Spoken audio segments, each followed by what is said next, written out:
Hey, Dad, come on over. We need to talk to the folks and get our next newsletter on the air. Okay, this is our what? This is our January newsletter that's now in February. Yeah, yeah. And Well, to tell them on our last video, we had some special announcement that was coming up. It's going to be something exciting, and we've been working on it. And now we want to tell you what it is and why we've been working on it, and give you some more details on it. So go ahead and explain it to them, son. what we had planned to do, folks, is we found a new material that we're using. That's I've been using up in Oatman now for about 3 months. And I've been kind of playing with it and making sure that it is what we think it is. And it turned out really to work really well for us. So what our plan was is actually to offer sign blanks for sale so that you guys can always have a source of material. That's just the blank board that they could get to make the sign. Exactly, Okay. exactly. And that's what our plan was. But the more we crunched numbers and the more we investigated, it just turned out that the dollars just didn't work out because of the freight involved. The freight was just going to kill you guys out there. So it wasn't going to be worth it for you to buy boards from us. However, we will show you what we want to do is share with you an idea that we found in this material that probably will be available for you at a local source.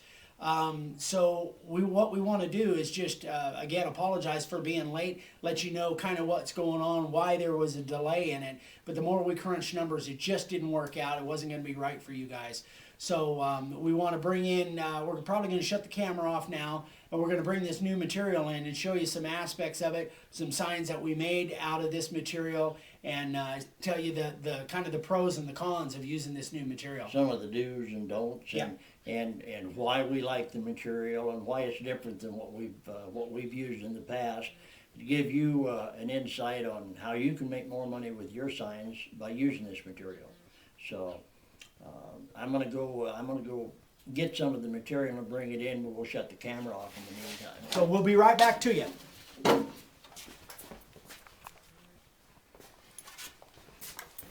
Okay, we're back. And what I want to show you is this board, and this is what they call a dog-eared cedar fence material. And this is what we're talking about. And this is available at Lowe's or Home Depot at a real good price for sign carvers. So, and Eric's going to show you some of the signs that he's done with this, just to give you some idea of what you can do with them. So, you go ahead and show them your magic, son. Okay. Yeah.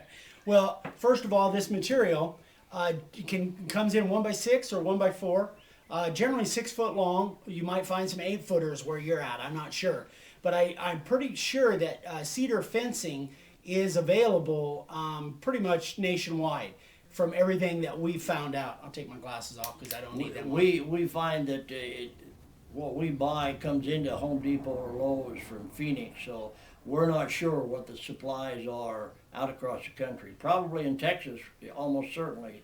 But if we get back into the Mid-East and the Midwest and the East, we really don't know. But if you can find this back there, this is excellent stuff. Yeah, we know one of our students, Gerald, down in Texas, we talk to on a regular basis. I know that he's tried this stuff and used it and been successful. So here's just an idea of some of the signs that I've made out of it. And I have been, like I say, been making these up in Oatman now for 2-3 months at least. This is unfinished, and you can see that it has a nice grain to it, and this stuff carves like butter, you guys.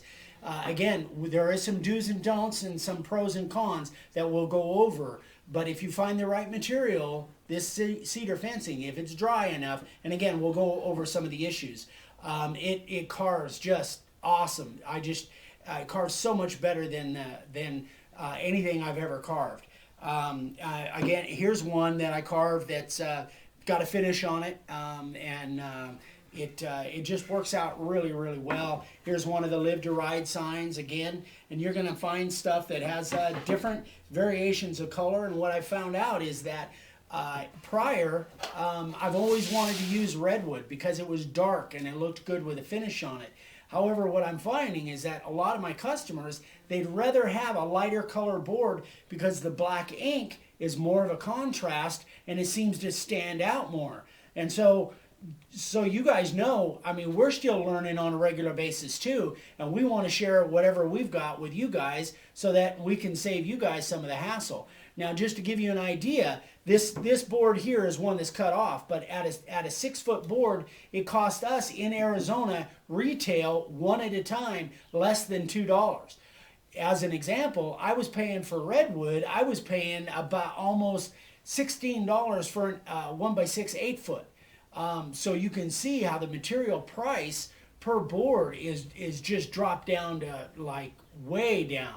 And again, there's a few things that you have to do in order to make sellable signs out of this, but it's certainly worth the effort. One thing to point out too, that Live to Ride sign is laminated. Took 2 boards and laminated them together to make a wide one. You don't get that out of a 1x6 because it's about 9.5 inches wide. Yeah, but I just laminated this together, surfaced it down, and it makes a really nice seam. So I just didn't want them to think that they could get that sign out of this board. Right. Yeah, this is about 8.5 to 9 inches tall. But anyway, this stuff really works out well, guys. So some of the issues that we've got to cover, I don't know, do we want to shut the camera off and No, go into let's this segment? just get right on into it. Okay, go ahead. You take the Well, first the one. main thing is, you're going to find if you've got this stuff, you're going to find that some of it is wet and some of it is dry. And you're going to want to pick out, when you're picking them out, they'll let you go through it, they're just there on a pallet. Pick out the dry ones, and I recommend getting a small moisture meter so that you can get the moisture content. You can check them with this moisture meter, and you can get boards that are around 6 to 10% moisture content. If they're above that, you're going to have to set them out and let them dry, and they have a tendency sometimes to cup or crack. So you want to be careful and pick out the driest ones you can. If you take something that's 21 or 22% moisture content, don't carve it until it's dry. Let it set out someplace, just in air dry. It doesn't have to be out in the sun because it's likely to check, but just let it set someplace where it can dry. But the ones that you want are around 6%. Show them that. So this is an idea of a moisture meter. Now this is something that Dad found just online. I think it was 20, 30 bucks. You can buy some real expensive ones, but this was a real inexpensive one, and it's really easy to use. You just push the button on. You take these 2 probes, you stick it in the board, and it tells you, it'll give you an LED readout of what the moisture content is. Just make sure to turn it off in between because it's a 9-volt battery and it'll run down. But it's a really good product. It's worked out really well. And based on that, we know that if the board's down around 6% or less, that's going to be as dry as you need in order to make some really nice signs out of it. So just be aware of that.